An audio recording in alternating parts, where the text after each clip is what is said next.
nous allons faire en sorte maintenant que le nombre de lignes ici s'adapte automatiquement au nombre de mensualités. Alors, première solution très simple qui consiste à faire précéder toutes les formules de cette ligne-là par une condition si. Je commence par cette cellule-là, je tape égal si, la cellule qui est au-dessus est plus petite que n, alors je prends la cellule qui est au-dessus et j'ajoute 1. Sinon, je ne mets rien. Donc, pour mettre un texte vide, il suffit de mettre 2 doubles guillemets qui se suivent. Je ferme ma parenthèse et je recopie vers le bas. Si je saisis ici la valeur 5, vous voyez bien que ça s'arrête à 5. Si je mets 25, eh bien, ce qu'il faudrait faire, c'est évidemment recopier cette formule-là un certain nombre de fois vers le bas pour être certain que on ait prévu suffisamment de lignes pour envisager tous les cas de figure. Donc, voici une première solution qui est relativement simple, qui s'adapte bien. Il n'y a pas de souci. Je vous laisse trouver les formules à mettre en place dans la deuxième colonne, voire la troisième. On va voir une autre méthode maintenant. Une autre méthode qui met en œuvre la possibilité qu'un certain nombre de logiciels vous offrent d'enregistrer des gestes. Ça s'appelle les macro-commandes.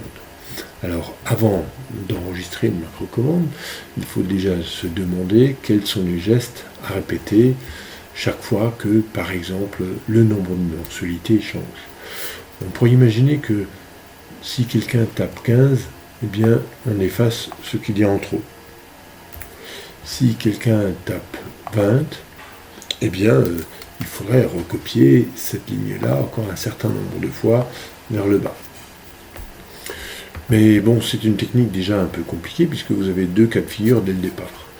Il faudrait envisager une autre solution plus simple, plus radicale, qui systématiquement s'exécute dans tous les cas de figure.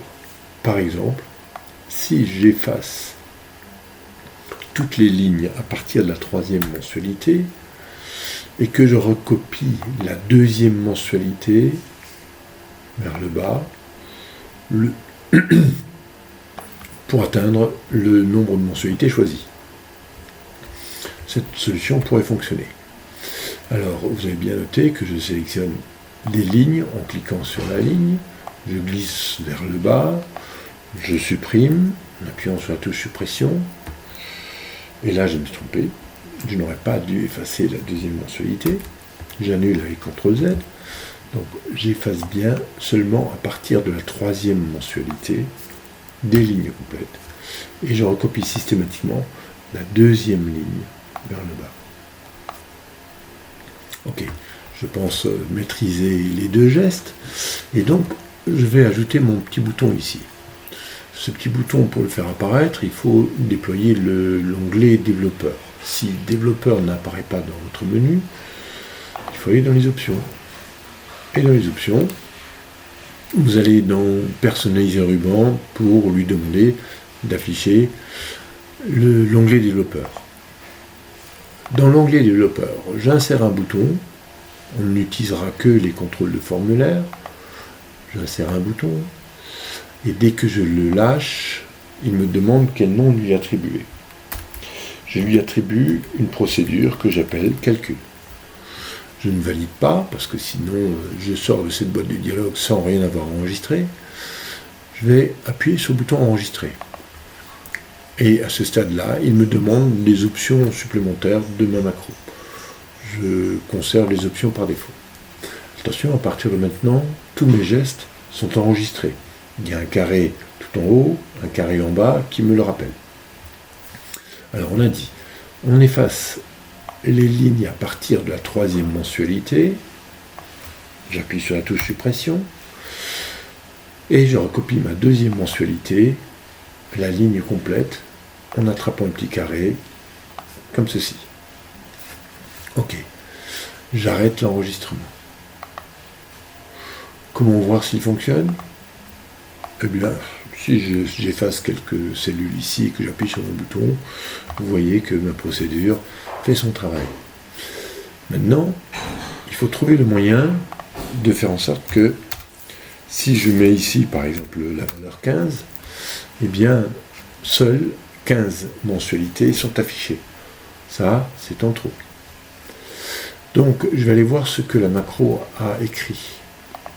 Le principe consiste tout simplement à enregistrer des gestes afin de les récupérer dans une macro-commande, étant donné que vous n'êtes pas censé savoir utiliser Visual Basic, vous n'êtes pas censé connaître le langage par cœur, vous avez la possibilité d'enregistrer un certain nombre d'actions qui vont largement vous faciliter la modification de ces procédures. Alors, on va essayer de comprendre ce que la macro a enregistré. On s'aperçoit déjà que chacune des lignes correspond à une instruction, chacune des instructions comporte un objet et puis une action. On peut aller jusqu'à lui demander d'exécuter une ligne après l'autre avec la touche F8. Débugage F8. Chaque fois que j'appuie sur F8, vous allez voir que la ligne jaune descend à la ligne suivante et elle exécute ce qui est surligné. Ça veut dire que maintenant, si j'appuie sur F8, les lignes 11 à 29 vont être sélectionnées. J'appuie sur F8, il a bien sélectionné les lignes 11 à 29. La ligne suivante efface la sélection. Ok, il a bien effacé les cellules sélectionnées. Il va sélectionner la ligne 10, et cette instruction qui est la plus compliquée consiste tout simplement à recopier la ligne 10 de 10 à 28. Hop, c'est fait. La dernière instruction ici ne sert à rien. Elle sélectionne les lignes 11 à 28.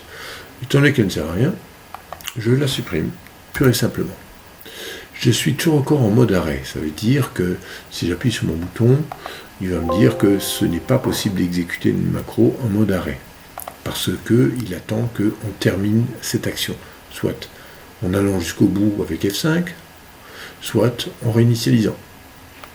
Voilà, c'est fait.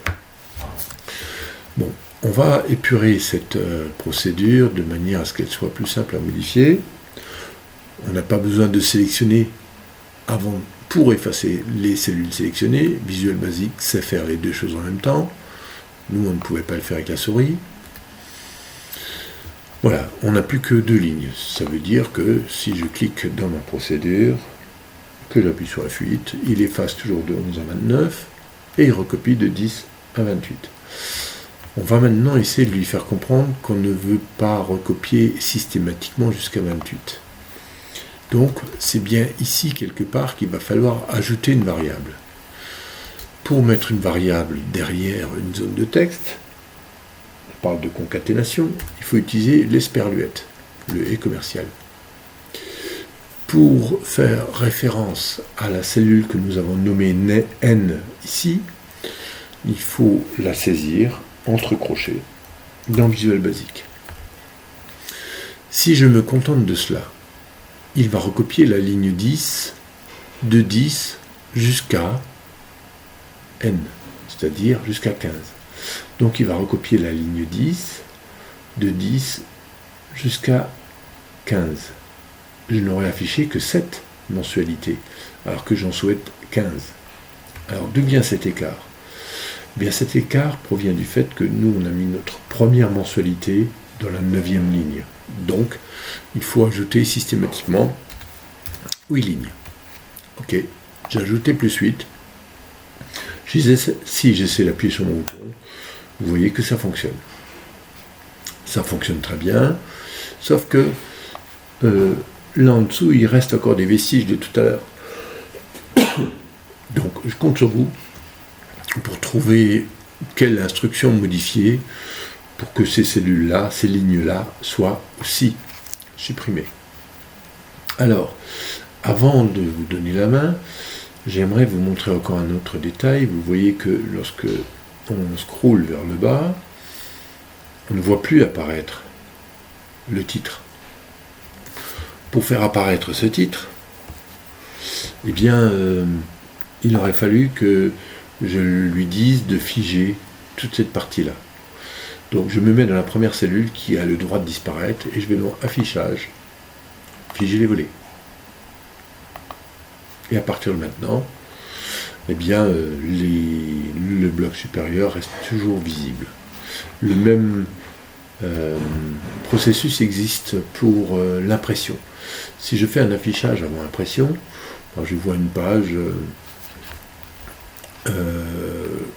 une page avec un titre, mais sur les pages suivantes, il n'y a plus rien. Alors je vais dans un premier temps déjà lui demander d'afficher un petit quadrillage. Je vais dans l'onglet mise en page et j'affiche la boîte de dialogue complète. Dans cette boîte de dialogue complète, je commence par lui dire que j'aimerais un quadrillage. J'aimerais aussi que la ligne 8 soit systématiquement répétée en haut de chaque page. J'en profite pour ajouter un en-tête. Dans l'en-tête, je vais mettre le nom du fichier. Dans la partie droite, je vais mettre la date. OK.